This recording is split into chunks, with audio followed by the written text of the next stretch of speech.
नमस्कार, मैं हूं अंजना और आप देख रहे हैं विश्व प्रेम न्यूज। आइए बढ़ते हैं आज की बड़ी खबर की ओर। दिल्ली की राजनीति एक और चुनावी मोड़ पर खड़ी है, जहां भाजपा भ्रष्टाचार के आरोपों को भुनाने की कोशिश कर रही है, वहीं आप विकास को अपनी ढाल बनाए हुए हैं।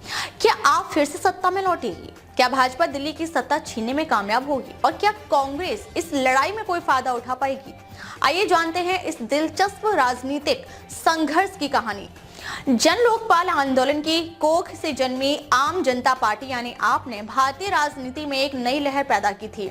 अपने पहले ही चुनाव में पार्टी ने 28 सीटें जीतकर धमाकेदार एंट्री की थी।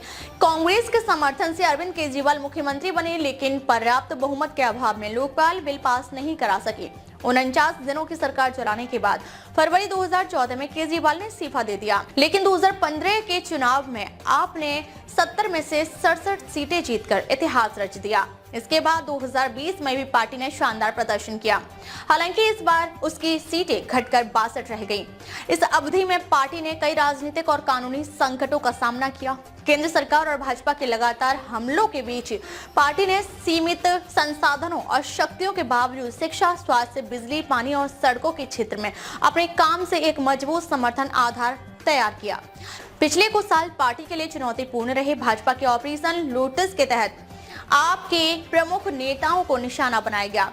कथित शराब घोटाले के आरोपों में मंत्री सत्येंद्र जैन, उप मुख्यमंत्री मनीष सिसोदिया, राज्यसभा सांसद संजय सिंह और खुद अरविंद केजरीवाल को जेल भेजा गया। हालांकि ये सभी नेता बाद में जमानत पर रिहा हुए, लेकिन इन घटनाओं ने पार्टी पर दबाव बढ़ाया। केंद्र सरकार द्वारा दिल्ली के उपराज्यपाल के माध्यम से राज्य के कामकाज में रुकावटें डालने और आपकी शक्तियों को कम करने के प्रयास ने हालात और जटिल बना दिए। इसके बावजूद निम्न वर्ग और झुग्गी झोपड़ी के निवासियों के बीच आपका समर्थन बरकरार है। यही आधार पार्टी को विश्वास दिला रहा है कि वह फिर से सत्ता में लौट सकती है।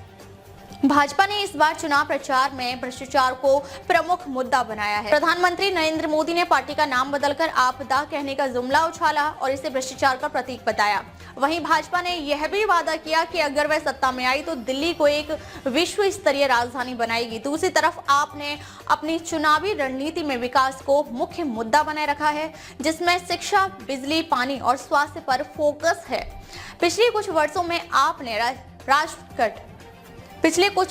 आपने राष्ट्रीय स्तर पर विस्तार की कोशिश की। उसने कई राज्यों में अपने उम्मीदवार खड़े किए, हालांकि इससे भाजपा को अप्रत्यक्ष रूप से लाभ हुआ। इसी वजह से पार्टी को भाजपा की बी टीम कहकर आलोचना झेलनी पड़ी। हाल ही में जब भाजपा ने आपके नेताओं पर कानूनी शिकंजा कसना शुरू किया तो पार्टी ने दबाव महसूस किया और विपक्षी दलों के इंडिया गठबंधन में शामिल हो गई। पंजाब में मिली सफलता ने आपको एक राष्ट्रीय पार्टी के रूप में उभरने का मौका दिया। आज कांग्रेस के अलावा आप विपक्षी दलों में इकलौती ऐसी पार्टी है जिसकी 2 राज्यों में सरकारें हैं। कई राज्यों में इसके विधायक हैं। दिल्ली और पंजाब में आपका मजबूत प्रदर्शन इसे विपक्ष में एक महत्वपूर्ण स्थान देता है। फिर भी आगामी चुनाव में पार्टी को कई चुनौतियों का सामना करना पड़ेगा। एंटी इनकम्बेंसी फैक्टर, भाजपा का मजबूत चुनाव प्रचार और कांग्रेस का संभावित उभार प्रमुख बाधाएं हैं।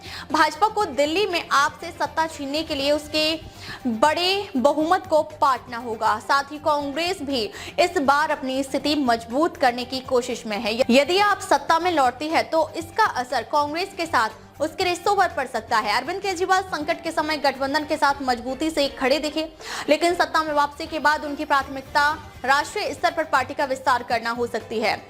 इसे गठबंधन के अन्य दलों के साथ टकराव की स्थिति बन सकती है। भविष्य में केजरीवाल फिर से राज्यों में अपने उम्मीदवार खड़े करने की कोशिश कर सकते हैं, जिससे विपक्षी एकता को नुकसान पहुंचेगा। इस रणनीति के कारण आप पर भाजपा की छुपी सहयोगी होने का आरोप फिर से लग सकता है। दिल्ली की राजनीति एक बार फिर अपने निर्णायक मोड़ पर खड़ी है।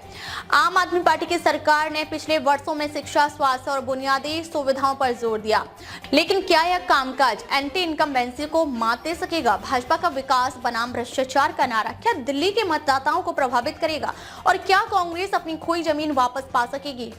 इस चुनावी संघर्ष में आपकी वापसी या हार दोनों ही भारत की विपक्षी राजनीति को एक नई दिशा देंगे।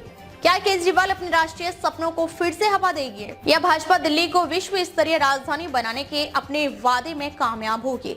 इन सवालों के जवाब चुनावी नतीजों में छिपे हैं। तब तक राजनीति की इस रोमांचक कहानी को ध्यान से देखते रहिए। अगले अपडेट के लिए हमारे साथ जुड़े रहिए। धन्यवाद। अब तक के लिए बस इतना ही, फिर मिलते हैं एक ऐसी ही बड़ी खबर के साथ। तब तक के लिए नमस्कार और देखते रहिए विश्व प्रेम न्यूज।